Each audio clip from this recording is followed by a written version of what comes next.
नमस्कार भक्तांनो, श्रीपाद राजम शरणम प्रपंते. आज आपण या पारायणाच्या 4थ्या दिवसावर पोचलो आहे. अनुराधा नक्षत्र या नक्षत्रामध्ये अध्याय 6 याचे पठण किंवा श्रवण केल्यास तुम्हाला मंडळ दीक्षा जी आहे 27 दिवसाच्या नक्षत्रांची त्याचे पालन करण्याचे फळ मिळून तुम्हाला त्या अध्यायाचा फायदा होतो. हा अध्याय ऐकून तुम्हाला पितृशापापासून निवृत्ती मिळते किंवा पितृशापाचा त्रास कमी होतो. साडेसातीचा त्रास देखील कमी होतो या अध्यायाच्या पठणाने किंवा श्रवणाने. तर आणि प्रत्येक अध्याय ही एक पायरी आहे श्रीपाद प्रभूंच्या जवळ जाण्याची, श्रीपाद प्रभूंची कृपा मिळवण्यासाठी. श्रीपाद प्रभू आधी सांगितल्याप्रमाणे सूक्ष्म रूपामध्ये आपल्या घरामध्ये नेहमी उपस्थित असतात. या त्यांच्या चरित्रामृत जिथे जिथे वाचल्या जाते. त्यामुळे तुम्ही अध्याय जेव्हा किंवा चरित्र वाचाल तेव्हा ती गोष्ट लक्षात ठेवून आपण कृपेचे पात्र आता झालो आहोत या गोष्टीचे स्मरण करा आणि त्याचा आनंद घ्या. आणि तुमच्या मनामध्ये हे दृढ निश्चय होऊ द्या की आता श्रीपाद प्रभू माझ्यावर कृपा करणार आहेत आणि माझे आयुष्य आनंदमयी बनवणार आहेत. तर आता अध्यायाकडे वळूया. अध्याय 6 नरसावधानीचे वृत्त. दुसऱ्या दिवशी सकाळी तिरुमलदास म्हणाले, श्रीपाद प्रभू या चराचर सृष्टीचे मूळ आहेत. जसे वटवृक्षाच्या पारंब्या जमिनीत जाऊन मूल होतात तसेच ते होत. पिटिकापुरात एक योगी आला. त्याने श्री कुकुटेश्वराच्या सूक्ष्म कांतीची परीक्षा केली असता त्यास स्वयंभू दत्ताच्या ठिकाणी निळ्या रंगाच्या कांतीचे असे संपूर्ण योगावतरी श्रीपाद प्रभू दिसले. एकदा वर्मा यांची गायत्री नावाची गाय हरवली. त्यांनी बापनाचार्यांना विचारले असता ते कुठे आहे हे बापनाचार्यांनी सांगितले. गाय आणण्याआधी वर्मांनी त्यांना अट घातली. गाय परत मिळाल्यास 3 एकर भूमी, राहण्याजोगे घर व पंडिताचा बहुमान स्वीकारावे. न स्वीकृत केल्यास गौहत्येचे पातक बसेल. गाय परत मिळाली. सत्यऋषीश्वर मल्हादी बापनावधनी पिटिकापूर ब्राह्मण परिषदेचे अध्यक्ष होते. त्यांनी यज्ञाचे अधिपत्य करण्याची विनंती केली. यज्ञाच्या शेवटी कुंभवृष्टी अर्थात वर्षा झाली. श्री वत्सवाई नरसिंह वर्मा यांनी बापनाचार्यांना विनंती केली आपण या गावी राहावे. त्यांनी खूप विचाराअंती स्वीकृती देऊन ते पिटिकापूर निवासी झाले. श्री बापनाचार्य यांना व्यंकटावधानी व सुमती ही 2 अपत्ये होती. घंडीकोटा आडनावाचे अप्पल लक्ष्मी नरसिंह शर्मा नावाचे ब्राह्मण पिटिकापुरात आले. त्यांच्याजवळ कालाग्निशमन दत्तमूर्ती होती. त्या मूर्तीच्या आदेशानुसार ते वेद पठण शिक्षणासाठी बापनांकडे आले. त्यांनी त्यांची सर्व व्यवस्था स्वतःकडे केली. बापनाचार्य शनिप्रदोष समयी शिव आराधना करीत. आराधना झाल्यानंतर श्री कुकुटेश्वराच्या शिवलिंगातून विद्युत कांती प्रकाशित होऊन वाणी झाली. सुमतीचा विवाह अप्पल राजाशी कर. हा दत्तप्रभूंचा निर्णय आहे. त्यामुळे लोककल्याण होईल. विवाहाचा निर्णय झाला. नरसिंह वर्माने नाममात्र मोबदल्यात वर देऊन विवाह मार्ग सुकर केला. विवाह सोहळा थाटामाटात पार पडला. सुमतीस जन्मांक शिशु व लंगडे बालक अशी 2 अपत्ये झाली. आपली दोन्ही अपत्ये अपंग याचे त्या दोघांना मोठे दुःख होते. या दुःखाचा परिहार करण्यासाठी नातेवाईकांनी विघ्नेश्वराचा प्रसाद दिला. प्रसाद स्वीकृत केल्या रात्री पासूनच सुमतीस ऐरावताचे दर्शन, शंख चक्र गदा पद्म त्रिशूळ विविध देव ऋषी सिद्धपुरुष यांचे दर्शन होऊ लागले. तिने ते अनुभव पित्यास कथन केले असता पिता म्हणाले ही सर्व लक्षणे महापुरुषाच्या जन्माची शुभसूचक आहेत. आपले दिव्य अनुभव व श्रीधर पंडित यांचे मत सुमती महाराणीने राजशर्मास सांगितले. त्यांनी दत्तप्रभूंना विचारले असता ते म्हणाले तू पाहिले तो रूप या शब्दातील एकुलता एक अंश अवतार आहे. मी श्रीपाद श्रीवल्लभ अवतार घेऊन 100 वर्षापासून या भूमीवर दर्शन देत आहे.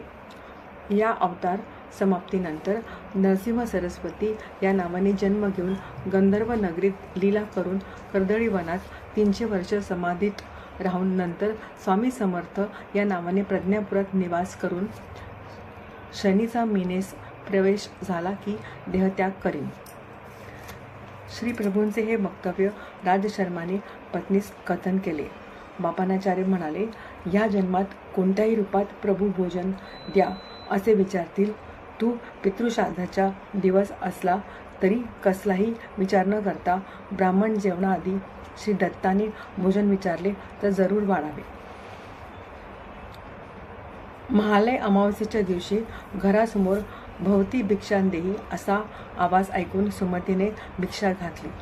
काही मागणे माग असे म्हणणाऱ्या अवधूताला तिने श्रीपाद श्रीवल्लभांचे रूप पाहण्याची इच्छा व्यक्त केली असता 16 वर्ष वयाचा सुंदर बालयती त्या जागी प्रगट झाला व म्हणाला, आई, मीच श्रीपाद श्रीवल्लभ आहे, मीच दत्त आहे. तू मला जेव घालून तृप्त केलेस. जे मागशील ते वरदान द्यावे म्हणून तुझी इच्छा सांग, ती मी न चुकता पुरवीन. सुमतीने नमस्कार केला. श्रीपाद प्रभू म्हणाले, आई, मुलाच्या पाया पडणे अयोग्य आहे. मुलाचे आयुष्य क्षीण होते.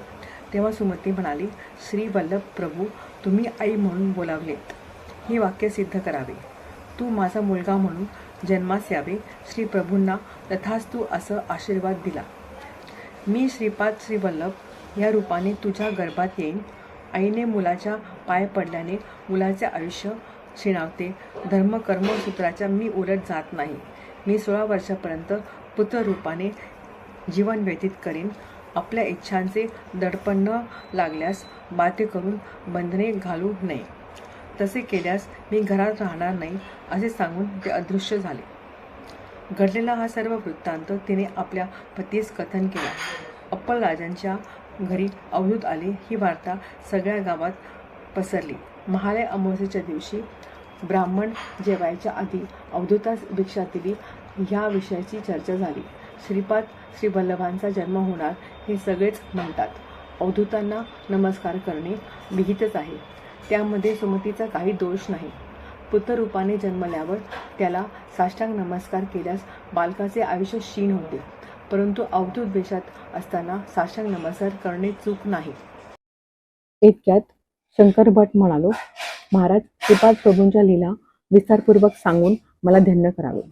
नरसावधानी बापनाचार्यांवर क्रोधित झाले व येन केन प्रकारे त्यांचा अपमान करण्याचे त्यांनी ठरवले. श्रीपादांनी पाळण्यात असताना केलेले शास्त्रसंग व न शोभणारे प्रज्ञेचे प्रदर्शन नवसाधनेचे ना पटले नाही. म्हणून या बालकास दत्तस्वरूप मानणे चुकीचे आहे असे त्यांचे मत होते. श्रीपाद प्रभू मातेच्या गर्भातून साधारण बालकाप्रमाणे जन्मास न येता ज्योती स्वरूपाने अवतरले. प्रसूतिगृहातून मंगलवाद्याची ध्वनी येऊ लागली. श्रीपादांच्या सान्निध्यात 4 वेद, 18 पुराणे आणि महापुरुष ज्योती रूपाने प्रगट झाले व पवित्र वेदमंत्र घोष बाहेर सर्वांना ऐकू येऊ लागल्या. श्रीपाद प्रभू आता 1 वर्षाचे झाले. ते 8-10 महिन्यांचे असताना बापनाचार्यांबरोबर पंडित परिषदेत जात असत. एकदा श्रीपादांनी राजगिराच्या भाजीचा हट्ट आईकडे धरला. त्यांना नरसावधानीकडलीच भाजी हवी होती, परंतु हे काम कठीण होते. श्रीपादांच्या शरीरात कोणत्या तरी महापंडितांचा आत्मा वास करीत असून तो अगम्य लीला करवतो अशी धारणा पिठिकापुरात दृढ झाली. तिरुमलदास म्हणाले, मी बापनाचार्य व राजशर्मा यांच्या घरचा रजक होतो. मी कपडे धुत असताना श्रीपादांचे नामस्मरण करीत असे.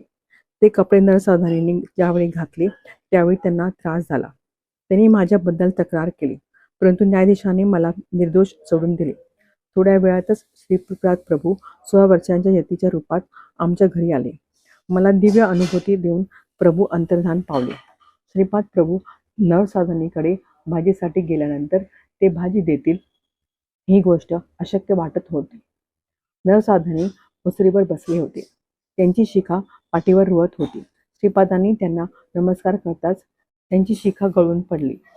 श्रीपादांच्या नमस्काराने झालेले नुकसान त्यांना कळले. हे ध्यानात बसले असता एक तेजोवलय बाहेर पडले व म्हणाले, श्रीपाद साक्षात दत्तप्रभू आहेत. राजगिराच्या भाजीचा एक लक्षांश प्रेम जरी श्रीपादांच्या ठिकाणी असते तर तुझ्या जन्माचे सार्थक झाले असते. तू मोहपाशात अडकून संधी घालवलीस. तू दरिद्री होशील. हा अवतार संपल्यावर ते नरसिंह सरस्वती हा अवतार धारण करून तुझा उद्धार करतील. श्रीपादांना केलेला नमस्कार तुला नव्हता तर तुझ्यातील पुरुषाला होता. मी तुला सोडून त्यांच्यात लीन होण्याची आज्ञा आहे. कालांतराने त्यांची प्रकृती शिणावली. त्याच वेळी विषूची साथ पसरली. साथ जावी म्हणून पशुबळीचा विषय श्रीपादांपुढे काढला. श्रीपादांनी बळीचा अस्वीकार करून दूध उतू घालून देवतेस नैवेद्य दाखवला तर तुमची रोगराईपासून सुटका होईल असे सांगितले. कालिकेचे रूप घेतलेली ग्रामदेवता शांत होईल. ही वार्ता गावातील लोकांपर्यंत पोहोचण्यासाठी एक चर्मकाराकडून दवंडी पिटवण्यास सांगितले. विषूच्या रोगाने ग्रस्त असलेल्या वेंक्या याला दवंडी पिटण्यास सांगितले. निरोप घेऊन ग्रामवासी वेंक्या जवळ गेले असता तो मूर्छित पडला. एका घटकेनंतर जेव्हा तो शुद्धीवर आला तेव्हा तो पूर्णपणे बरा झाला होता. वेंक्याने गावात फिरून चोहीकडे दवंडी पिटली. पाण्याने भरलेले मोठे भांडे बापानाचार्यांनी समोर आणून ठेवण्यास सांगितले. योगमंत्राने संधान करून वायुमंडलातील विषारी किटाणूंचा नाश होऊन महामारी रोगाचे निर्मूलन झाले. श्रीपादांच्या जन्मतिथीस आई वडील त्यांना बापानाचार्यांकडे घेऊन आले. ज्या ज्यावेळी त्यांनी त्यांच्या चर्म कमलाचे निरीक्षण श्रीपादांच्या जन्मतिथीस आई वडील त्यांना बापानाचार्यांकडे घेऊन आले. ज्या ज्यावेळी त्यांनी त्या चरणकमलांचे निरीक्षण करण्याचा प्रयत्न केला तेव्हा तेजस्वितेचा अनुभव त्यांना येऊन प्रकाश दिसे. साडीच्या कोंड्यावरील पदचिन्ह पाहून त्यांनी सुमती देवीस विचारले. तिने श्रीपादांचे पदचिन्ह असल्याचे सांगितले. आजोबा श्रीपादांना मांडीवर घेऊन निरीक्षण करू लागले. मीच साक्षात दत्तात्रय आहे हे दृढ झाले. श्रीपादांच्या वाढदिवसाच्या दिवशी एक आश्चर्यकारक घटना घडली. स्वयंभू दत्ताची मूर्ती अदृश्य झाली. त्यात नवसानींचा हात आहे. श्रीपादांच्या वाढदिवसाच्या दिवशी एक आश्चर्यकारक घटना घडली. स्वयंभू दत्ताची मूर्ती अदृश्य झाली. त्यात नवसाधनींचा हात आहे. ही वार्ता दावानलासारखी पसरली. त्यांच्या घराची झडती घेऊन काही सिद्ध न झाल्याने ते आरोपापासून मुक्त झाले. नवसाधनींच्या घरी असलेल्या गायीस ते बैलाप्रमाणे वागवीत. तिला वेळेवर दाणा पाणी देत नसत.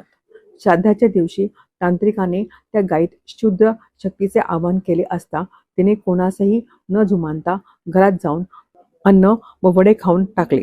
तेव्हा श्रीपादांच्या हट्टावरून राजशर्मा श्रीपादांना नरसाधनीकडे घेऊन गेले. गायीने श्रीपादांना 3 प्रदक्षिणा करून ती नतमस्तक अवस्थेत गतप्राण झाली. या प्रसंगानंतर लोकांनी अनेक आरोप नरसाधनीवर केले. त्यातच त्यांची तब्येत खालावत गेली. त्याच अवस्थेत त्यांचा देहांत झाला. नवसाधनींच्या कुटुंबाचे सांत्वन करण्याकरिता श्रीपाद व राजशर्मा गेले असता त्यांच्या पत्नीने श्रीपादांना म्हणाले, चिमुडभर सौभाग्याचे वाण घेण्यासाठी मी दूर दूर हळदी कुंकवात जात. तू तर दत्तात्रय आहेस. तुला आजोबांना जिवंत करणे शक्य नाही का? श्रीपादांनी चित्तेवर ठेवलेल्या नरसाधनींच्या भ्रूमध्याला आपला कृपा कटाक्ष टाकून अंगुष्ठाने स्पर्श केला. त्या स्पर्शाने त्यांच्या अंगात चैतन्य जागृती झाली. त्यांनी श्रीपादांना नमस्कार केला. त्याच अवस्थेत त्यांना कर्मसूत्राचे ज्ञान प्राप्त होऊन ती गाय त्यांची माता व बैल त्यांचे पिता होते हा बोध झाला. ती गाय पुढील जन्मी वांज म्हैस म्हणून जन्माला येईल. त्या जन्मी श्रीपाद प्रभू तिचे दुग्धपान करतील. त्यांच्या कृपेने पुढील जन्मीचे ज्ञान प्राप्त होऊन नरसिंह अवतारात यती स्वरूपात त्यांच्या घरी येऊन राजगिऱ्याचे पीक स्वहस्ते नष्ट करून त्याच्या मुळाशी असलेल्या सोन्याचा हांडा त्यांना देतील ही भविष्यवाणी कळली. श्रीपाद प्रभूंना नरसाधनी व त्यांच्या पत्नीस केलेला उपदेश मी तुला उद्या सांगेन. श्रीपाद श्री वल्लभांचा जय जयकार असो.